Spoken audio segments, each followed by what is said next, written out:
seru nih, di mana si penderita ini secara sengaja memainkan peranan sebagai si sakit atau secara sengaja memunculkan gejala-gejala sakit. Sebenarnya berdasarkan referensi kan memang banyak sekali penelitian yang sudah membuktikan bahwa memang ada pengaruh antara stres dengan kesehatan fisik secara umum.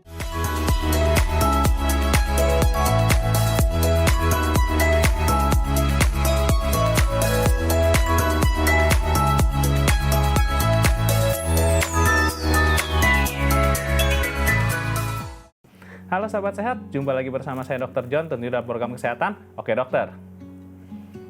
Sahabat sehat, pada episode Oke Dokter kali ini kita masih akan membahas mengenai penyakit COVID-19. Seperti yang kita tahu, penyakit COVID-19 ini bukan hanya menyerang manusia secara fisik, namun juga menyerang secara psikis. Maka tidak heran banyak sekali masyarakat yang mengalami kecemasan akibat penyakit COVID-19 ini. Hari ini saya sudah kedatangan seorang psikolog klinis, yaitu Kak Melissa Grace. Halo Kak Melissa Grace. Halo Dr. John. Apa kabar? Baik. Baik tentunya. Nah Kak Mel, kali ini kita membahas mengenai penyakit COVID-19. Namun kita udah nggak bilang hal gejala-gejala lagi nih. Kita bahas mengenai dari secara psikisnya dan juga karena banyak menimbulkan keresahan dan juga kecemasan di masyarakat ini Kak. Nah, pertama Kamel dari sudut pandang, sebenarnya pertama dulu nih, saya kenal dulu nih sama Kamel ya. Psikolog klinis itu sebenarnya apa sih Kamel? Kan kita tahu kadang ada psikiater, ada psikolog klinis itu lingkup kerjanya gimana tuh Kamel? Kalau psikiater kan background ilmunya kedokteran, kemudian mempelajari ilmu kejiwaan. Ya. Kalau psikolog klinis, background ilmunya memang S1-nya psikologi, S2-nya mengambil psikologi klinis. Nah, sama seperti mirip seperti kedokteran, di psikologi juga punya banyak cabang gitu. Jadi ada psikolog yang bekerja di industri organisasi, ada psikolog pendidikan, ada psikolog klinis. Nah, psikolog klinis itu apa? Nah, by definition psikolog klinis itu adalah cabang ilmu psikologi yang berusaha untuk memahami, memprediksi dan mengatasi gangguan penyesuaian diri, kemudian ketidakmampuan seseorang dalam menyesuaikan diri di lingkungannya dan berusaha untuk mengatasinya. Nah, misalnya apa? Misalnya kalau orang depresi atau misalnya kalau orang mengalami kecemasan yang terus-menerus. Nah, atau orang mengalami trauma. Nah, mereka itu sebaiknya datang ke psikolog klinis. Psikolog klinis mungkin masih jarang kita dengar, sebenarnya sering kita rasain ya sebenarnya sehari-hari, mungkin kita susah menyesuaikan. Apakah anak-anak sendiri juga ke psikolog klinis atau hanya orang dewasa berarti? Iya, psikolog klinis sendiri kan juga ada psikolog klinis anak, psikolog klinis remaja dan dewasa. Oh, berarti bukan cuma milik kaum dewasa, namun di anak-anak yang kita rasa mungkin sulit menyesuaikan diri sekolah, bisa kita konsultasi dengan psikolog klinis. Anak-anak misalnya mengalami bullying di sekolah, terus kemudian jadi nggak minat lagi untuk belajar, atau mungkin dia jadi cemas, atau dia jadi ada perubahan gitu. Perilaku, jadi lebih pendiam. Nah, itu datang ke psikolog klinis. Bisa ke Kak Melissa Grace tentunya. Oke. Nah, Kak Mel, nih bagaimana nih kita lihat kan sekarang sudah ada wabah COVID-19. Namun masih ada banyak masyarakat juga yang masih keluar atau tidak menuruti aturan pemerintah untuk work from home. Nah, itu pandangan Kak Mel bagaimana nih? Kalau menurut saya sih gini ya, bahwa sebuah perilaku itu bisa dijelaskan dari banyak faktor gitu. Kita nggak bisa menggeneralisasi satu hal gitu. Kalau di psikologi, alasan-alasan yang menyebabkan mengapa seseorang melakukan sebuah perilaku tertentu disebutnya motif gitu ya. Jadi mungkin juga ada memang teman-teman yang tidak bisa work from home gitu ya. Mungkin karena aturan perusahaannya atau mungkin karena kondisi. Teman-teman yang biasanya kerjanya di bidang praktikal ya, misalnya seperti kameramen, terus kemudian driver ojek online gitu. Itu kan wartawan itu kan tidak bisa, memang secara kondisi juga memang tidak bisa work from home gimana gitu. Bahkan psikolog pun juga tidak semua klien cocok untuk telecounseling gitu. Kita bisa melakukan telecounseling, tapi tidak semua klien cocok untuk melakukan hal ini gitu. Jadi mungkin ada beberapa teman-teman yang memang secara kondisi tidak bisa untuk work from home. Kemudian mungkin ada juga yang lainnya yang memang kurang wawasan atau knowledge tentang seberapa pentingnya sih ini harus dilakukan buat kesehatan kita semua. Atau ada juga memang yang kurang kesadaran atau bersikap ignorance terhadap himbauan pemerintah yang sebenarnya adalah untuk kebaikan bersama gitu. Jadi memang case by case mungkin ada berbeda-beda sih setiap orang kenapa orang kemudian tetap harus melakukan pekerjaan di luar rumah atau beraktivitas di luar rumah. Misalnya seperti ke apotik atau mungkin beli bahan sembako, itu kan juga ya harus gitu, keluar meskipun rumah. cuma seminggu sekali atau mungkin 2 minggu sekali, tapi kan itu tetap harus dilakukan. Nah, makanya kan sebenarnya pemerintah juga kan tidak melarang 100%, tetapi menghimbau PSBB ya, pembatasan sosial berskala besar gitu, dimana ya memang kalau udah kepaksa banget melakukan aktivitas di luar rumah ya harus pakai masker, harus physical distancing ya, jaga jarak 1 meter itu, seperti 1 ini meter. gitu. Itu ya. sangat penting tentunya jaga jarak 1 gitu. meter itu. Jadi kita emang nggak bisa menggeneralisasi semua orang harus mengikuti. Mungkin harus work from home itu sendiri. Iya, jadi gitu. tidak bisa menggeneralisasi apa motif perilaku seseorang. Motif. Nggak berarti juga kalau orang-orang yang beraktivitas di luar rumah berarti mereka ignorance terhadap himbauan pemerintah gitu. Jadi case by case banget Emang sih. setiap orang itu beda-beda sendiri ya, Kamel ya. Iya. Nah, kita juga sering dengar Kak ada istilah somatisasi atau misalnya orang ngerasa dirinya mengidap penyakit COVID-19 ini karena kita lihat gejalanya sendiri kan emang umum lah, ada lemas, ada juga batuk pilek, ada juga kadang demam. Nah, itu gimana tuh sebenarnya penjelasan secara psikolog klinis tuh somatisasi itu bagaimana sih? Oke. Jadi kan dari istilahnya ya, somatisasi. Soma itu kan artinya tubuh. Oke. Ya, jadi by definition somatisasi atau dalam bahasa psikisnya disebut adalah somatoform disorder atau somatic symptom disorder, itu adalah salah satu gangguan mental di mana dicirikan dengan si penderita ini, si individu ini mengalami keluhan yang terus-menerus, keluhan fisik yang terus-menerus berulang gitu tanpa disertai dengan adanya penyebab organis yang signifikan. Jadi misalnya orang yang menderita somatic symptom disorder ini bisa mengeluhkan bahwa sakit pinggang, sakit kaki, atau mungkin kalau di zaman wabah pandemik ini bisa batuk, bisa flu, bisa meriang, badannya lemas semuanya tanpa adanya penyebab organis. Jadi setelah dokter teliti ternyata nggak apa-apa kok ini tubuhnya gitu. Nah, gangguan somatisasi ini punya beberapa sub gangguan lainnya yang serupa. Jadi somatisasi ini adalah somatoform disorder ini adalah payung besarnya. Payung besar. Nah, di bawahnya itu ada lagi, ada anak-anaknya ya. Yang pertama tadi ada somatic symptom disorder, di mana si penderita mengalami keluhan fisik terus-menerus tanpa adanya penyebab organis yang jelas. Kemudian yang kedua ada illness anxiety disorder atau yang biasa dikenal dengan hypochondriasis. Ya, jadi illness anxiety disorder di mana si penderita ini merasa bahwa dirinya itu mengalami penyakit yang sangat serius. Jadi apa yang dirasakan itu tidak sesuai dengan porsinya. Misalnya batuk sedikit karena keselak terus berasanya corona gitu ya. Jadi ada kecemasan terhadap bahwa saya ini menderita penyakit yang sangat serius. Gitu. Kemudian ada juga istilahnya adalah conversion disorder atau gangguan konversi. Di mana di gangguan konversi ini ada trauma psikis yang kemudian dikonversikan ke gejala fisik. Berarti dia ada traumanya dahulu. Trauma psikis yang dikonversikan ke gejala fisik. Jadi biasanya penderita conversion disorder ini mengalami gangguan fungsi neurologis. Padahal struktur neurologisnya nggak apa-apa. Fungsi neurologis itu kayak gimana tuh Mas? Jadi fungsi neurologis yang biasa mengenai conversion disorder ini biasanya fungsi-fungsi yang terkait dengan sensori motorik. Misalnya orang tiba-tiba mendadak lumpuh. Padahal secara kedokteran diperiksa syaraf kakinya nggak kenapa-kenapa masih kok, kuat semuanya semua beres kok, tapi benar-benar si individu ini mengalami lumpuh. Nah, itu conversion disorder. Yang lainnya ada yang namanya factitious disorder.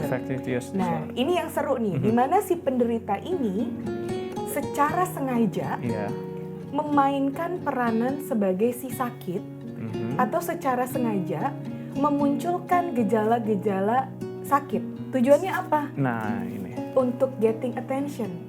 Karena kan kalau orang sakit biasanya kan mendapat perhatian, perlakuan khusus ya, kasihan ini sakit gitu ya. Nah, itu disebutnya factitious disorder gitu. Nah, kemudian ada satu lagi yang juga biasa dikenal di masyarakat, ini namanya adalah psikosomatis, yaitu faktor-faktor psikis yang kemudian berpengaruh pada kesehatan fisik secara umum. Jadi individu ini mungkin memang sudah punya kondisi fisik, kesehatan fisiknya memang sudah bermasalah, tapi diperparah dengan stresnya, kecemasannya gitu. Mungkin yang psikosomatis mungkin kayak misalnya dia hanya ngerasa tidak nyaman dikit tapi dianggap sangat berat gitu ya. Iya, Seperti itu berarti. kalau yang psikosomatis, jadi dia memang punya, misalnya memang punya ada batuk, memang ada gitu. Iya. Tapi kemudian batuknya ini kan bisa macam-macam. Batuknya itu jadi makin parah karena misalnya dia stres, terus imun tubuhnya turun, jadi lebih gampang tubuhnya lebih gampang bereaksi terhadap kuman gitu. Nah itu contohnya psikosomatis. Psikosomatis. Nah, Kamel tadi kan Kamel sempat mengatakan ada orang stres imunnya turun. Emang sebenarnya stres itu memang mempengaruhi imunitas kita juga. Jadi kita lebih mudah terserang penyakit atau bagaimana itu Kamel? Iya, sebenarnya berdasarkan referensi kan memang banyak sekali penelitian yang sudah membuktikan bahwa memang ada pengaruh antara stres dengan kesehatan fisik secara umum. Ya. Saya sih sebenarnya bukan ahlinya di bidang ini, tetapi yang saya pahami ya bahwa memang ketika orang stres itu apa sih? Stres itu kan sebenarnya tubuh ini mempersepsikan bahwa ada tekanan atau tuntutan yang tidak sesuai dengan sumber daya yang kita punya. Tuntutan kerjaan, tuntutan waktu, tuntutan mesti mengerjakan banyak hal, tapi tangannya cuma dua kayak gitu kan ya. Iya, jadi itu menimbulkan stres. Nah, jadi tidak sesuai antara tuntutan dengan sumber daya yang dipunya, sehingga kondisi ini dipersepsikan otak sebagai ancaman. Nah, kondisi stres itu membuat si otak ini dapat alarm atau warning sign untuk apa? Untuk waspada, untuk alert gitu nih.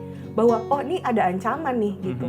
Sehingga yang tadinya harusnya energinya itu bisa dipakai untuk energi tubuh kita kan ada ya, yang harusnya energinya dipakai untuk mungkin membangun sel-sel imunitas ya, terus membangun komunikasi sel-sel saraf di otak, ini menjadi kacau.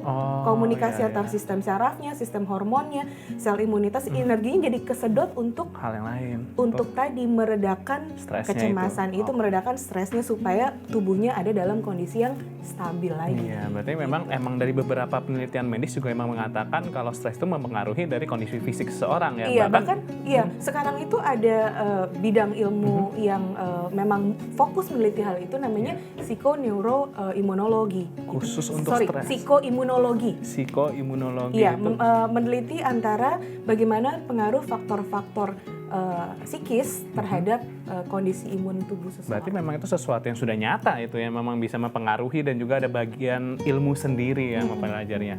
Nah Kamel, kan sebenarnya cara paling sehat yang bisa dilakukan untuk di rumah nih kita menangani kecemasan atau kita sendiri takut untuk keluar atau banyak sekali berita, mendengar berita pun jadi bikin kita cemas. Nah cara itu yang bisa kita lakukan di rumah bagaimana sih Kamel? Oke, baik. Jadi sebenarnya gini, kecemasan itu sendiri ya definisinya kan bahwa kita ini merasa cemas ketika kita mempersepsikan bahwa ada ancaman bahaya. Ya, persepsi, baik itu yang real ataupun yang memang hanya ada di persepsi kita.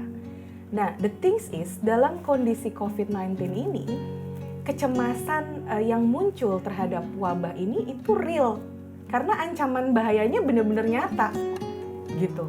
Jadi kecemasannya itu bukan mengada-ngada, real gitu. Nah, biasanya cara orang mengatasi kecemasan itu ada dua arahnya. Konfrontasi, face it gitu, hadapan langsung, atau avoid atau menghindar. Nah, untuk konfrontasi di kondisi COVID-19 ini nggak memungkinkan. Kenapa? Karena ancaman bahayanya nyata gitu. Kalau masih keluar rumah, kontak fisik sama orang banyak, terus nggak pakai masker, itu memang bisa berisiko untuk terkena gitu. Nah, jadi satu-satunya cara yang paling memungkinkan untuk mengatasi kecemasan di kondisi yang sekarang ini adalah dengan avoid. Physical distancing, self quarantine, ya karantina diri, itu adalah bagian dari respon untuk avoid terhadap situasi yang memang mencemaskan gitu. Jadi kecemasannya itu adalah wajar. Nah, cara kita mengatasinya itu menjadi penting. Nah, kecemasan ini wajar di kondisi yang sekarang. Tapi kalau ini berlangsung out of proportion, jadi di luar porsinya, kan yang tadi sudah Kamel juga ceritakan bahwa ini akan menguras energi yang harusnya energinya ini bisa untuk membangun sistem imunitas tubuh. Jadi energinya digunakan untuk meredakan kecemasan sama tubuhnya sendiri gitu. Jadi caranya untuk dealing with anxiety adalah pertama kali memahami dulu bahwa memang kecemasan yang saya rasakan ini memang wajar, memang normal. Kalau di kondisi ini terus orang nggak cemas itu justru ada gangguan gitu loh, karena memang ini memang bahaya gitu. Nah kemudian yang kedua, bagaimana saya menggunakan energi kecemasan ini untuk melakukan sesuatu yang lebih produktif. Dengan cara apa? Pengalihan.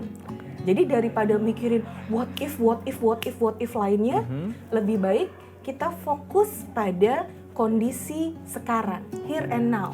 Atau dalam bahasa psikologinya disebut dengan being mindful. Being mindful itu artinya adalah kita memfokuskan pikiran kita di kondisi yang sekarang gitu, bukan aduh nanti gimana ya kalau saya kena COVID-19, gitu aduh gimana ya nanti anak-anak saya, nanti gimana ya pasangan saya, nanti ya udah nanti aja, sekarang dulu apa yang bisa dilakukan gitu.